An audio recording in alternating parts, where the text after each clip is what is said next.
আপনি কোন পাট চাষ করেছেন? রাজা পাট। রাজা পাট। আপনি রাজা পাট কদিন ধরে চাষ করছেন? আমি 2 বছর ধরে চাষ করি। 2 বছর ধরে রাজা পাট চাষ করছেন। তো রাজা পাটের আপনার কোন দিকগুলো ভালো লেগেছে? রাজা পাট লম্বা হয়, বেশি মোটা হয়, আঁশ ভালো পাটে। আজ ভালো হয়, তাই তো? ভালো। এবং রাজা পাটের কি ফল ফুল কাটা এগুলো হয়? ফল কাটাটা কম হয়। কাটাটা কম হয়, আর অন্য পাটে কাটাটা বেশি হয়। কাটাটা বেশি। এবং রাজা পাটের হাইটটাও বেশি। হাইট বেশি, হ্যাঁ, ফলনটা বেশি। ফলনটাও বেশি। তো আপনি রাজা পাট যে চাষ করেছেন, আপনার বিঘাতে কতটা ফলন পান রাজা পাট? আমি আর হচ্ছে 6 কুইন্টাল খারে পেয়েছি। কখন ফলন 6 পেয়েছেন? কুইন্টাল। আর অন্য দেশি পাট আপনাকে কতটা ফলন হয়? ওর এটা 4 কুইন্টাল, হাইস্ট হলে 4 কুইন্টাল। 4 কুইন্টাল।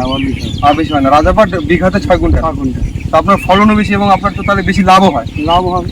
তার মানে রাজা পাট চাষ করে আপনি খুশি, খুশি। এবং এরপরেও কি আপনি রাজা পাট চাষ করবেন?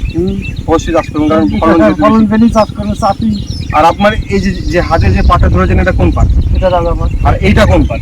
এটাই নরমাল যেটা দেশি পাট। দেশি পাট। রাজা পাট দেশি পাটের থেকে তো অনেকটা উচ্চতা বেশি এবং অনেকটা মোটা অনেকটা মোটা আছে। মোটা আছে। আর এবং আপনার রাজা পাটের থেকে এটা ফলনও কম হবে, রাজা পাটটা ফলনও বেশি হবে। ফলন বেশি হবে। আচ্ছা, ঠিক আছে। তো আপনি রাজা পাট চাষ করে খুশি তো? খুশি। তো এরপরে রাজা পাট চাষ করবেন। চাষ করবো। ঠিক আছে, নমস্কার, আপনার অসংখ্য ধন্যবাদ।